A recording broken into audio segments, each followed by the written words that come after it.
Welcome back to Terpy. I'm Ryan, and this video is sponsored by Bestva LED lights. They provided the discount code Terpy that can be used on their website for any of the products that they offer. We'll be using the Bestva BAT600 LED light for this grow series. The BAT series of lights do come in smaller sizes if needed. This light uses 650 watts of power and is built with Samsung LM301B diodes. While unboxing the light, I was very impressed with the build quality and how solid all the components felt. The light comes with the standard adjustable rope hangers and an extension cable, which allows for the LED driver to be mounted in another location instead of just on top of the light.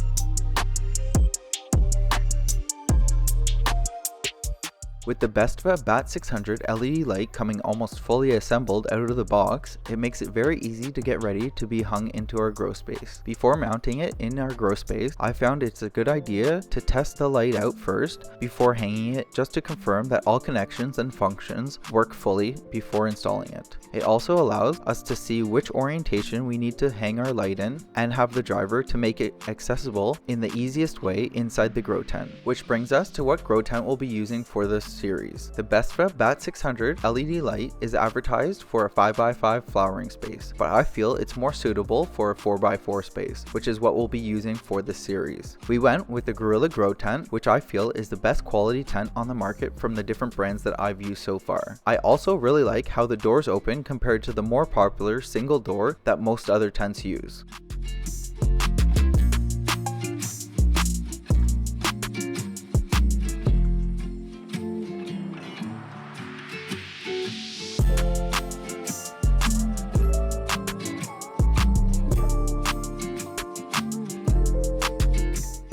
Gorilla Grow Tents is a brand from Grow Strong Industries. They provided the discount code Terpy that can be used on the Grow Strong Industries website for any of the products that they offer. We have assembled a bunch of tents on the channel already, so I'm just going to rush through this process as every tent goes together pretty much exactly the same. If you're new to the channel, I upload videos every week covering indoor and outdoor grows, solventless extractions, products, and equipment, while showing how to work through different situations along the way. So if that's what you're into, please hit the subscribe button and turn on the bell notification so you don't miss out when I post new content.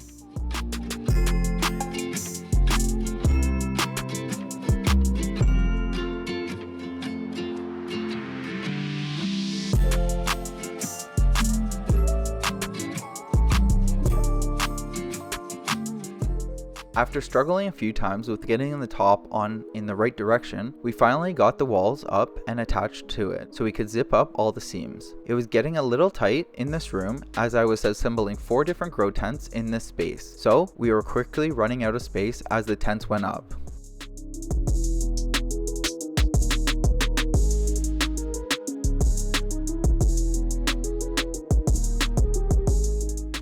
We're moving on to what we're using for both ventilation along with the air circulation inside the grow tent. We have a pair of 6-inch clip fans for air circulation above the canopy and a single 8-inch tabletop oscillating fan for air circulation below the canopy. Then we'll be using a 4-inch AC Infinity cloudline fan with thermostat controller for exhausting the warm air out of the grow tent while utilizing the Gorilla carbon filter to scrub the air of any smells that come from the plants while the air is removed from the grow tent. We are also using aluminum foil tape from AC Infinity to seal the joint between the inline fan and carbon filter.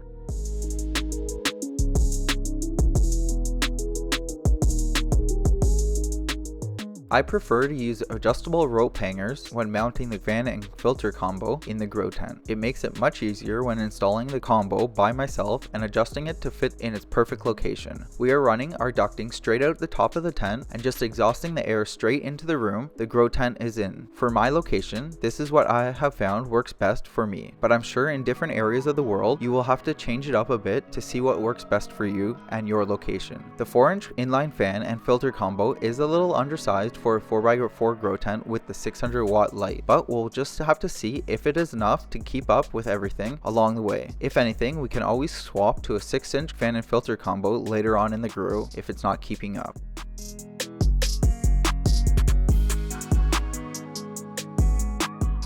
We also have a Pulse Pro environmental monitor hanging in the grow tent, seen with the orange box. It will keep track and alert us of any environmental conditions inside the grow tent, which is also connected to an app on my phone for easy access and monitoring while away from the grow space at any point in time.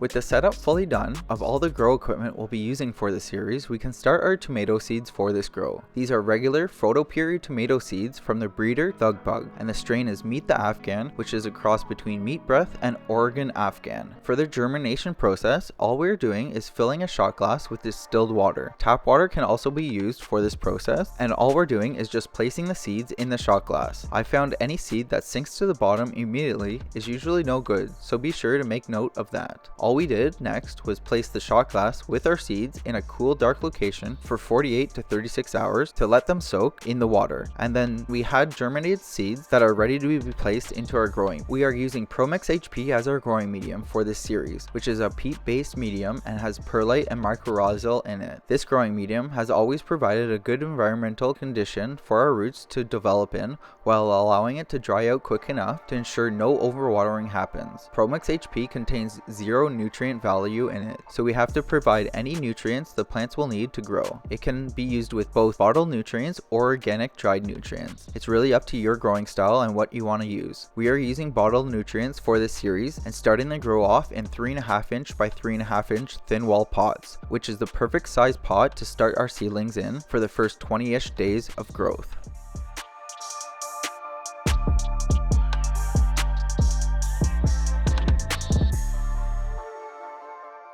We are soaking each pot with approximately 50 milliliters of water. The water contains Clonex clone solution in it at a rate of 8 milliliters per liter of water. I found using a turkey baster from the dollar store works best for this initial watering, which allows for a very specific location of watering to happen. Now that we have pre-moistened the Promix HP, we can make a small shallow hole in the center of each of the pots, where we will then place a single seed that we have already germinated, and we'll make sure that the small taproot is facing down into the pot to promote a very healthy start to the grow. Don't forget, if you're enjoying the video so far, to hit that like button, as it really goes a long way in supporting the channel and helping us grow. In the next video, we'll see just how these tomato plants started off with the grow over the next little bit. Until next time, happy growing everyone, and remember to get out there and make it happen.